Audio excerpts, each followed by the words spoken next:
ఇది దర్శనానంతరం బయట తమిళనాడులోని శ్రీరంగం ఇది. సో అందులో ఉన్న మూల విరాట్ అచ్చం పద్మనాభ స్వామి లాగే ఉన్నారు. సో పడుకొని శ్రీ రంగనాథ స్వామి. సో మ్యాక్సిమం రంగనాథ స్వామి ఎప్పుడు పడుకొనే ఉంటారు. సో అలా పెద్ద విగ్రహం ఉందన్నమాట ఈ శ్రీరంగంలో. సో ఇవంతా సో తమిళనాడులో ఎక్కువ కదా, అంతా రాతితోనే. సో ఎక్కడ కూడా సిమెంట్ కానీ ఇవేమీ వాడలేదన్నమాట. సో ఆ రాళ్ళ మీద కూడా అన్నీ తమిళంలో చెక్కబడి ఉన్నాయి. నిజానికి అప్పుడు ఉమ్మడి మద్రాసులో ఉన్నప్పుడు ఇదంతా కూడా మద్రాస్ ప్రెసిడెన్సీ కింద మనం కూడా ఉండేవాళ్ళం. కాలక్రమేణా విడిపోయాం.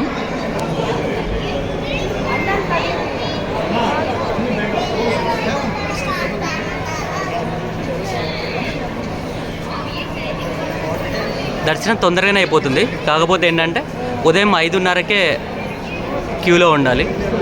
అలా కాకుండా ఆన్లైన్లో కూడా టికెట్స్ బుక్ చేసుకోవచ్చు. 500 రూపీస్ది. ఇక్కడికి వచ్చిన తర్వాత 100 రూపాయలు ఉంటుంది.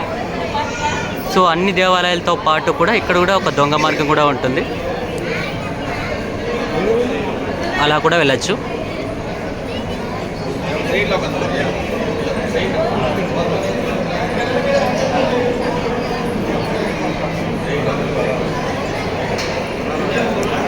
సో ఫోన్ రిస్ట్రిక్షన్స్ ఏం లేవు, ఫోన్ తీసుకెళ్ళచ్చు. కాకపోతే ఫొటోస్ అవి లోపల తీయరు, బయటకు వచ్చిన తర్వాత మనం తీసుకోవచ్చు. బయటకు వచ్చిన తర్వాత గుడి ఉంటుంది. మా వాళ్ళిద్దరూ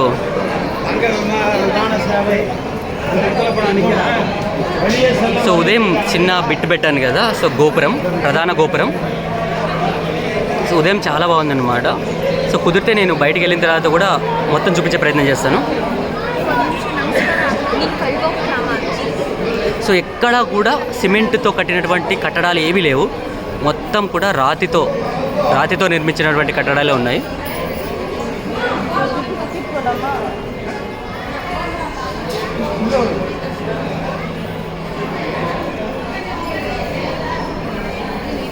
సో క్యూ లైన్లో కొద్దిసేపు ఎక్కువ ఉన్నా కూడా దర్శనం తొందరగా అయిపోతుంది.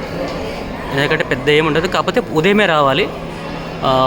ఉదయం 6:30కు ఓపెన్ చేస్తారు గుడి. 6:30 నుంచి 9:30 వరకు ఉంటుంది. మళ్ళీ 9:30కు బంద్ చేస్తే 12 గంటలకు తెరుస్తారు. సో ఎవరైనా రావాలనుకున్న వాళ్ళు రాత్రే వచ్చేసి రూమ్స్ కూడా దొరుకుతాయి.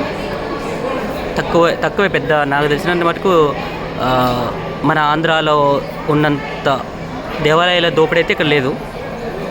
ఎందుకంటే ప్రతి దానికి దోపిడీ ఎక్కువ కదా మన దగ్గర నిజానికి. సో ఇక్కడైతే నాకైతే అంత దోపిడీ కనిపించలేదు. వర్తబులే. ఏదైనా చిన్న రూమ్ కానీ, సో కాటేజీలు కానీ, లాకర్స్ కానీ చాలా తక్కువ ఉన్నాయి మిగతా వాళ్ళతో పోల్చుకుంటే. అంటే తక్కువ చేస్తున్నాను కాదు, తప్పుగా అర్థం చేసుకోకండి. ఎందుకంటే ఇప్పుడు దేవాలయం అనేది భక్తితో కాకుండా డబ్బుతో కూడుకునే వ్యవహారంలో మారిపోయాయి కదా. సో దాంతో మన దగ్గరతో పోల్చుకుంటే ఇక్కడ చాలా నయం అనిపిస్తుంది. తర్వాత కూడా చూపించే ప్రయత్నం చేస్తాను నేను కూడా.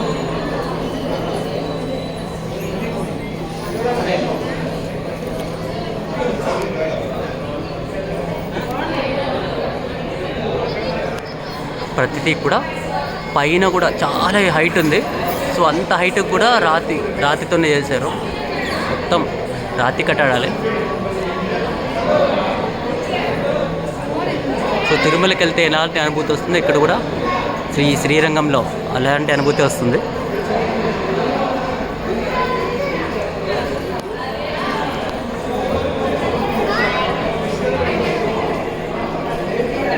ఓం నమో వెంకటేశాయ.